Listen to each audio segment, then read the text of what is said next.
Bonjour à tous, c'est Wizerty. Pour ce deuxième test de la GTX 980 Ti Matrix d'Asus, je vous propose de commencer par un petit tour sur GPU-Z. Alors GPU-Z regorge d'informations utiles à propos de la carte. On voit par exemple le nom de la carte, GTX 980 Ti, le vendeur, Asus, et bien entendu le type de BIOS qui est installé. Information importante, l'interface. Donc la carte est capable d'utiliser une interface PCI Express 3.0 en 16X, mais on voit qu'actuellement la carte tourne donc en 16X 1.1.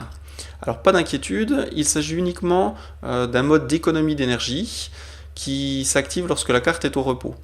Donc on va lancer un petit test qui va forcer la carte à sortir de ce repos pour vérifier que l'interface 3.0 est bien active. Donc pour cela, il suffit de cliquer sur le point d'interrogation et de demander donc le début du test. Alors on voit qu'aussitôt le test lancé, le GPU donc quitte son mode repos et économie d'énergie pour passer à ses fréquences 3D, et puis l'interface bascule bien de 1.1 à 3.0. Alors pour être en 3.0, il faut bien entendu que votre carte mère soit configurée pour et qu'elle soit compatible. Je mets en suspens le test de rendu, on y reviendra plus tard. Et puis on va voir donc la quantité de RAM embarquée, donc dans notre cas 6 Go, et puis le type de mémoire, donc de la GDDR5 de type Hynix. Alors Hynix, c'est le fabricant des puces mémoire qui sont embarquées sur la carte. Il existe deux fabricants, on va dire, principaux sur ces 980 Ti, Hynix et puis Samsung. Autre information, le driver qui est utilisé, donc pour nous il s'agit du 361.43 et puis le système d'exploitation, donc Windows 10 en version 64 bits. Pour finir, donc les informations sans doute les plus importantes, la fréquence du GPU ainsi que la fréquence de la RAM. Et puis une estimation, on va dire, du boost, mais qui est à prendre avec des pincettes car l'information n'est pas toujours juste. Donc pour ce boost justement, ceux qui ne connaîtraient pas encore cette fonctionnalité, on va dire d'NVIDIA, la carte est prévue pour fonctionner donc à 1216 MHz, c'est la fréquence imposée par Asus. Mais si la carte est en dessous d'une certaine consommation, en dessous d'une certaine température, NVIDIA va lui permettre de tourner plus vite pour avoir des performances plus élevées. C'est ce qu'on appelle donc la fréquence de boost. Pour vérifier cette fréquence de boost, on a un onglet dans GPU-Z qui s'appelle Sensor et qui va reprendre beaucoup d'informations telles que les fréquences, les températures, les vitesses des ventilateurs et bien d'autres choses. Et puis on voit par exemple que sur la ligne GPU Core Clock, la fréquence est de seulement 135 MHz, donc la carte est au repos. Et si on lance le test de rendu, la carte va passer en mode 3D avec ses fréquences de boost qui est donc pour cette matrix de 1442 MHz. Alors la fréquence de boost n'est pas garantie, elle peut varier d'une carte à l'autre et puis d'une utilisation à l'autre. C'est-à-dire que le test de rendu de GPU-Z n'est pas très violent et donc la carte reste sous les seuils imposés par NVIDIA en termes de température et de consommation. Le boost est donc maximum. En revanche, sur des tests vraiment très difficiles ou lorsque la température sera plus élevée, il se peut que le boost soit ralenti et que la carte tourne par exemple à 1400 MHz, 1300 MHz et descende jusqu'à 1216. Alors pour juger des performances de la carte graphique, on va utiliser des benchmarks. Alors les benchmarks sont des petits logiciels qui vont simuler des jeux vidéo et demander à la carte graphique de calculer des rendus d'images. Et puis en fonction du nombre d'images par seconde que la carte est capable de calculer, le benchmark va nous attribuer un score. Donc plus le score sera élevé, plus la carte est performante. Alors en termes de benchmark, on va utiliser aujourd'hui le dernier Firestrike en mode ultra. Alors le mode ultra, pourquoi? Puisque c'est celui qui sera le plus dépendant de la carte graphique et le moins dépendant du processeur. Donc comme vous n'aurez pas tous le même processeur que moi, autant utiliser une configuration qui va mettre un petit peu le processeur de côté et qui va vraiment se concentrer, on va dire, sur les performances de la carte. On lance donc Firestrike Ultra et puis on se retrouve dans quelques instants pour les résultats. Voilà, donc on vient de finir le benchmark Firestrike Ultra, donc en mode 4K. Le score pour cette carte graphique est de 4793 points pour le total, et ce qui nous intéresse un petit peu plus, c'est le score graphique qui est lui de 4721 points. Alors, autre information importante, GPU-Z tournait pendant l'exécution du benchmark, et on va donc pouvoir voir les fréquences de boost tout du long du test. Alors, au début du GT1, la fréquence était d'environ 1392 MHz, et puis elle a oscillé jusqu'à 1380 et 1400. Donc on va dire 1390 plus ou moins 10 MHz. Au niveau du GT2, qui est un petit peu plus facile pour le GPU, on était à 1442 MHz, 1430, 1417. Voilà. Donc en gros sur le GT2, on était à 1400, on va dire 30 plus ou moins 10 MHz. Pour la température maintenant, sur le GT1, on a eu une pointe à 54 degrés et sur le GT2 à 58 degrés. Sur la vitesse des ventilateurs, donc tout durant le GT1, les ventilateurs sont restés à 26%, ce qui est la fréquence minimum sur cette carte, et qui correspond, on l'a dit tout à l'heure, donc à 1000 tours par minute.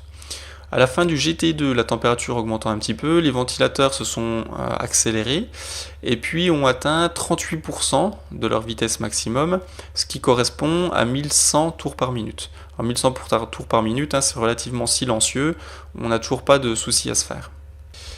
Alors on vient de juger des performances de la carte à stock, c'est-à-dire à ses fréquences d'origine, telles qu'Asus nous l'a livré. Mais on sait que la carte peut être overclockée. Pour cela, on va donc regarder du côté de GPU Tweak 2 pour découvrir les paramètres que l'on peut modifier pour améliorer les performances de la carte. Alors sur la partie gauche de GPU Tweak, il y a tout ce qui concerne le monitoring. Ça ressemble un petit peu à la partie sensor de GPU-Z et on voit un nombre important de graphes. Alors pour rendre cette partie plus claire, vous avez un bouton ici qui va vous permettre de changer l'ordre des graphes et également de désactiver ceux qui ne vous intéressent pas. Dans un premier temps, on va conserver uniquement ceux qui ont rapport avec le GPU, donc le GPU clock, le GPU température et puis le fan speed. On va désactiver donc tous les autres, conservant tout de même le power target. Une fois que vous avez choisi donc les graphes que vous souhaitez afficher et que vous avez réorganisés, il suffit d'appuyer sur Apply pour que pour que ces réglages soient mémorisés. Sur la partie gauche maintenant du logiciel, on a plusieurs modes préétablis pour l'overclocking. Alors on va tout d'abord aller dans le Professional Mode pour activer le Always 3D Clock. Alors c'est une fonction qui va permettre à la carte de rester tout le temps à ses fréquences maximum et de plus passer en mode économie d'énergie. Alors pour un PC on va dire standard, c'est pas forcément intéressant. En revanche, si vous overclockez ou comme ici vous voulez montrer donc les fréquences maximum de la carte, c'est intéressant que celle-ci reste toujours haute et ne passe pas en économie d'énergie. Autrement, on ne peut pas vraiment voir l'influence des paramètres. Donc on clique dessus, alors là votre écran va devenir tout noir, faut pas paniquer, vous ne le verrez peut-être pas donc sur la vidéo puisque c'est avec une carte externe. En revanche, votre écran principal lorsque vous appliquerez va devenir tout noir et réapparaît donc au bout de 3 ou 4 secondes. On peut voir que le procédé a fonctionné puisque maintenant le corps tourne donc à pleine vitesse.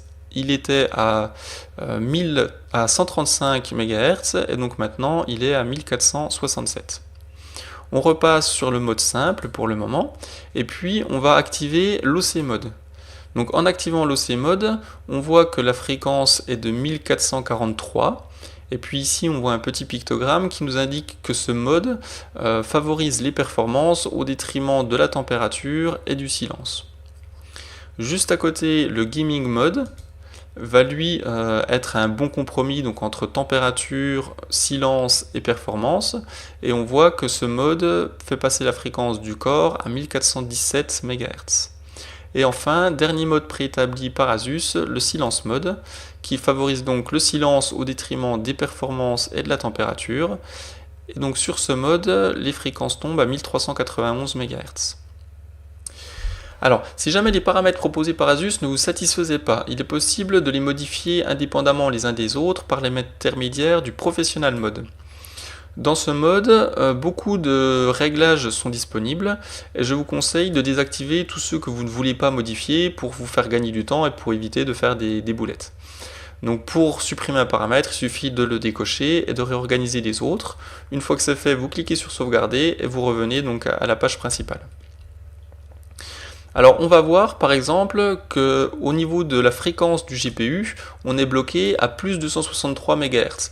Alors c'est déjà relativement important et je doute que vous ne puissiez atteindre cette limite en R, mais si tout de même vous étiez bloqué par ce réglage, il est possible de le déverrouiller et d'aller au-delà des limites proposées par le logiciel en allant dans les options et puis en cochant cette option. Une fois cette option cochée, vous appliquez, là l'ordinateur va se freezer pendant quelques secondes, on voit qu'il ne répond plus, il faut juste patienter le temps que les paramètres soient appliqués et puis on peut revenir.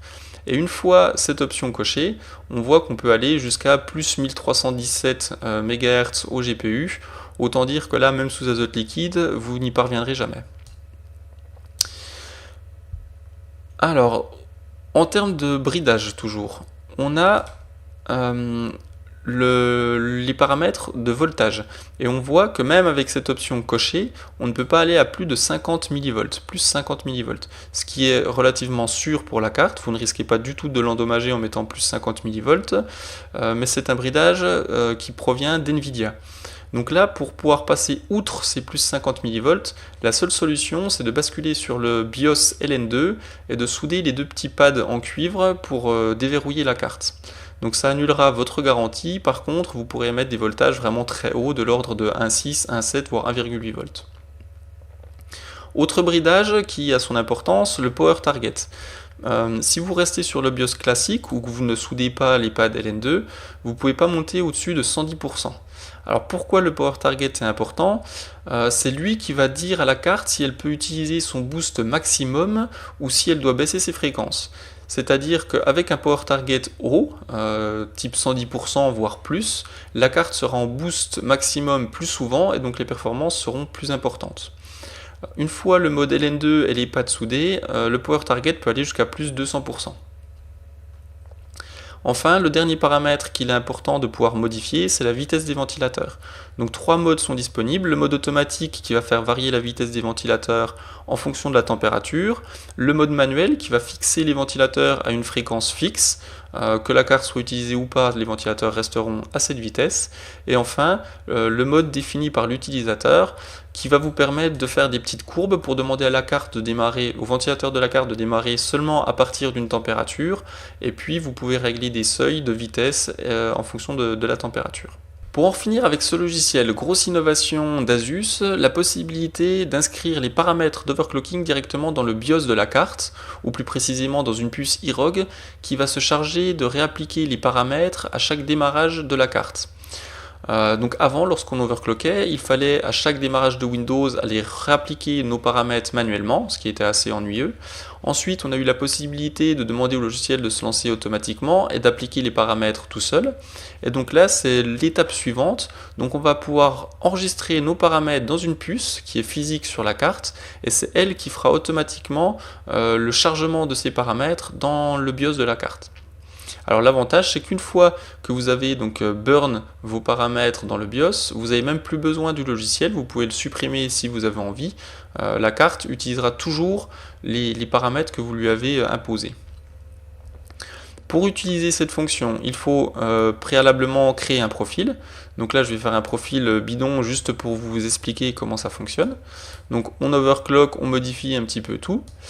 On applique son profil. Bien évidemment, on vérifie que celui-ci est stable. S'il n'est pas stable, n'essayez pas de le mettre dans le BIOS de la carte graphique parce que le chargement va échouer à chaque fois. Donc une fois que votre profil a été réalisé, jouez plusieurs heures, faites des benchmarks, assurez-vous qu'il est 100% stable et une fois que vous êtes sûr de votre coup, il suffit de cliquer sur Burn. Vous voyez un aperçu de ce que vous vous apprêtez à enregistrer dans le BIOS, vous cliquez sur Burn, et à chaque démarrage de votre ordinateur, donc la puce iROG va charger ses paramètres dans le BIOS, et donc pour vous ça sera transparent, votre carte arrivera toujours sous Windows overclockée. Si jamais vous aviez demandé des paramètres qui n'étaient pas stables, donc vous n'avez pas suivi le conseil, vous avez appliqué un profil sans vous assurer qu'il était stable, c'est pas la mort non plus. Il suffit de cliquer sur le bouton Safe Mode qui est donc à l'arrière de la carte. Je vous ai présenté cette fonction dans la partie 1 de ce test. Vous appuyez donc sur le bouton Safe Mode, la carte va démarrer en mode sans échec, on va dire. Vous allez alors dans GPU Tweak, et là la version de GPU Tweak va être un petit peu différente, il va détecter le Safe Mode, et il va vous permettre donc de restaurer les BIOS tels qu'ils étaient donc à la livraison de la carte, donc remettre des BIOS usine. Une fois que vous avez fait ça, donc vous éteignez la carte, le Safe Mode se désengage, et puis vous êtes libre de recommencer avec des nouveaux paramètres. Alors maintenant qu'on a découvert donc le fonctionnement de GPU Tweak, on va pouvoir passer à l'overclocking à proprement parler de ce GPU.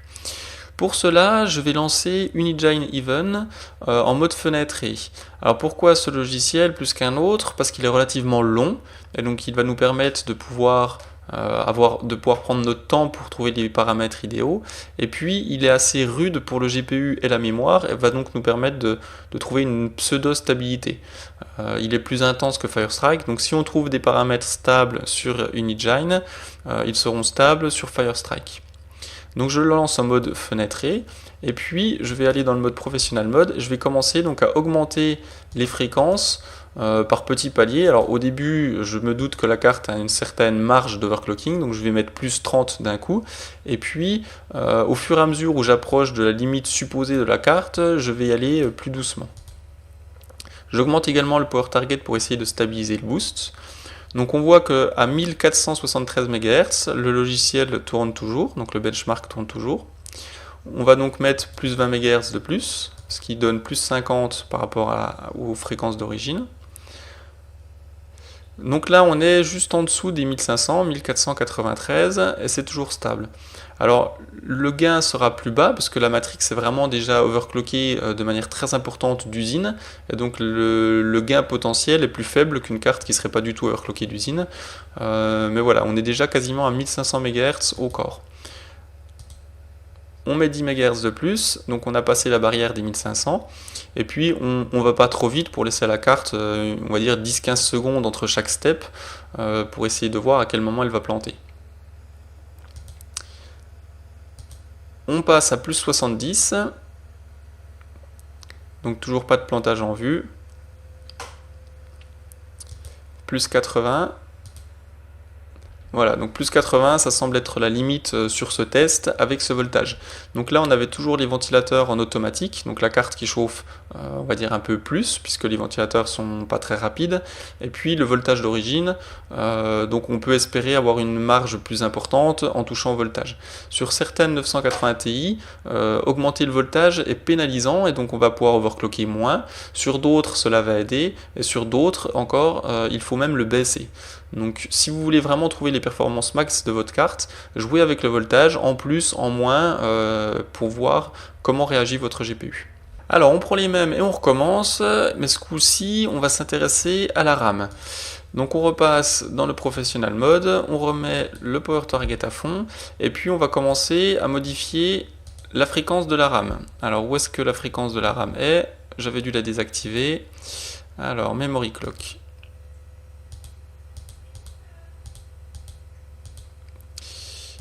Voilà. Alors, donc on est maintenant à 7298 MHz. Donc pour trouver la fréquence, il faudrait donc diviser par 4. L'idéal c'est d'arriver à 8000, comme ça 8000 divisé par 4, c'est facile, et puis on sait où on en est. Donc on va continuer à monter. Donc là je monte relativement vite parce que je sais que le gain d'overclocking sur ce genre de carte est relativement gros, donc on va pas perdre trop de temps avec des fréquences qui sont certainement stables, et puis on va essayer de s'approcher directement du but. Et comme tout à l'heure pour le GPU, une fois qu'on approche de fréquences qui sont très élevées, on va commencer à ralentir un petit peu la vitesse à laquelle on monte pour laisser à la carte le temps de planter éventuellement.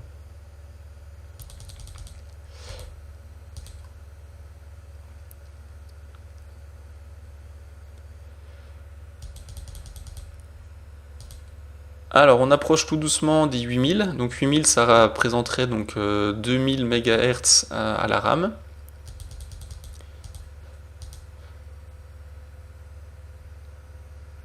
Allez, prochaine étape, les 2000. Voilà, donc là actuellement le benchmark tourne, alors le GPU est à stock, puisque là on se concentre sur la RAM, donc on n'a pas touché la fréquence du GPU, mais on voit donc sur le monitoring que la RAM tourne effectivement donc à 2 GHz. Elle n'a pas planté, donc tant qu'elle ne plante pas, comme pour le GPU, on continue à monter. On fait des petits paliers de 50 MHz. Alors 50 MHz divisé par 4, toujours. 8100, ça semble stable. 8150 aussi. On va appliquer 8002. Donc voilà pourquoi il faut un logiciel qui est relativement long. Firestrike ne convient pas puisqu'il dure vraiment, je crois c'est 20 ou 30 secondes. Et donc le temps de commencer à augmenter les fréquences, il a déjà fini. Et donc il faut perpétuellement le relancer, le redimensionner. C'est assez pénible. Donc là, voilà, j'allais dire là on a vraiment de la très bonne RAM. Donc le logiciel a fait une petite saccade. Donc là quand le logiciel fait des saccades comme ça, c'est qu'on est proche du bout. Et en général, le score va être moins bon puisque le logiciel perd des FPS. Donc c'est un réglage qui est à éviter, quoi. On est vraiment à la limite de la carte. On continue de monter jusqu'au plantage, sait-on jamais.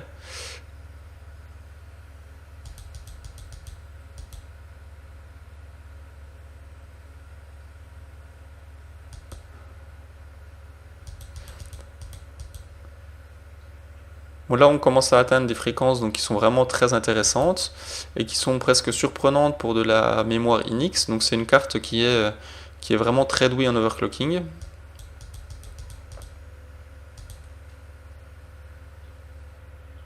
Voilà, donc on a fini par atteindre donc la limite. Une fois de plus, ça ne veut pas dire que la carte sera 100% stable à 8500, mais si on sait qu'elle est capable de tenir 8550 ou 8500 en benchmark pendant quelques secondes, ça nous donne un objectif pour pouvoir affiner. Si on commence à affiner de 7600 et qu'on monte par palier de 2 MHz, avant d'arriver à 8500, on va y passer quelques journées. Donc voilà, maintenant on a notre objectif et au prochain reboot, on va pouvoir essayer de faire donc, du Firestrike avec les fréquences que l'on a trouvées. Et voilà, donc le test vient de se terminer, la configuration une fois overclockée a atteint 5110 points, dont 5038 points pour le score graphique. Tout à l'heure on avait eu 4721, donc ça nous donne en gros un gain de 300 points. On arrive au terme de cet article qui était dédié, donc pour rappel, à la GTX 980 Ti Matrix. J'espère que vous avez pris autant de plaisir que nous sur ce test et je vous dis à très bientôt. Un petit mot maintenant au niveau de la configuration de test. On a une carte mère de la série ROG, une Rampage 5 Extreme, qui est montée avec un Core i7 5930K. Alors pour refroidir le processeur, on a un water cooling de marque EK. Et puis sur la carte mère, donc un kit Quad Channel de Corsair, des Vengeance LPX, kit qui est un petit peu particulier puisque Corsair me l'a envoyé avec le tag Wizerty directement dessus.